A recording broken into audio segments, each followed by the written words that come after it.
turn now to political strategist Rina Shah, who is live on this holiday. Rina, thank you so much for your time.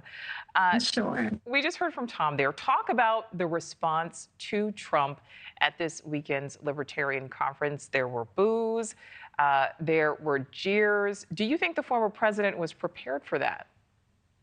Well, let me put it in perspective for our audience by first sharing that I was a delegate to the RNC in 2016, elected from the District of Columbia, and I have attended Republican conventions before. So I have to say, on its face, this was a very bizarre move, one that I'm not aware of in modern presidential history has happened before, that a presumptive nominee of another party has chosen to attend another party's convention.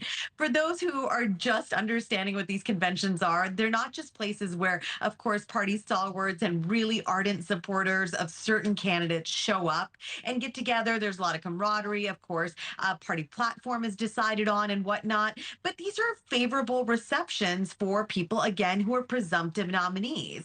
And so it is a very unusual thing for Trump to be heckled from the crowd as well, and for him to fight back also from the podium there. It was a really, really interesting move that I do not believe served the former president well as he seeks to re-enter the White House. Were you surprised by the fact that, not only that he was booed, but then that he hit back verbally? I think he saw the signs in the crowd.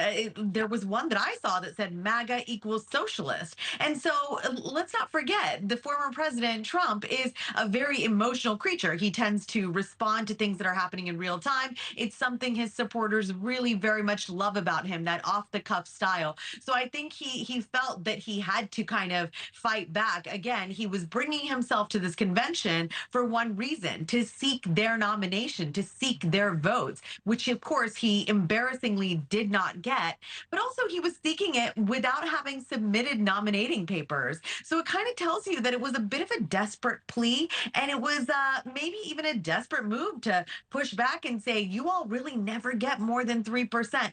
Of course, the crowd didn't like that. But again, this was a la Trump. Right. And Rina, so didn't do so well at the Libertarian Convention, the conference over the weekend. We know that RFK is running as an independent. Should the former president be concerned about the threat of a third-party candidate? Without a doubt, a third-party candidacy always seeks to hurt somebody.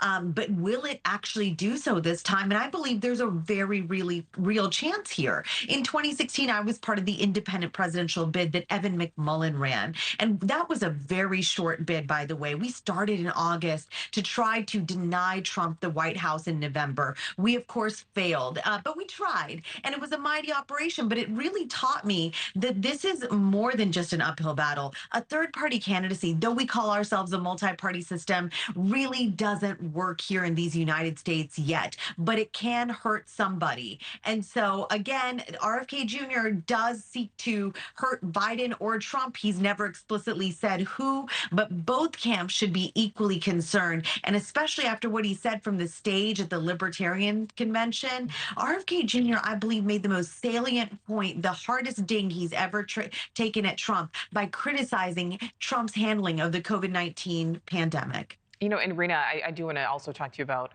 what starts up tomorrow, which obviously is the criminal hush money trial. It continues. What do you think has been the impact of this trial on the former president's current campaign? Nichole, I've watched the entire punditry class in D.C., it feels, almost. Everyone has been saying this doesn't move the needle much. And I get it. Most average Americans are going about their day not tuning into court TV from New York, which, by the way, we can't see images from the court, but we've gotten the play-by-play of this hush money trial in New York that Trump is sitting in and has been sitting in for weeks now, off the campaign trail. Whichever way this shakes out, I think this is a really unusual moment that all of us Americans should be concerned about, because it's completely uncharted constitutional territory, not just legal territory. But I think this brings us closer to a brokered convention if we see Trump convicted as a felon. Thank you for watching. Go to newsnationnow.com to find News Nation on your television provider. And don't forget to click the red subscribe button below to get more of News Nation's fact-driven, unbiased coverage.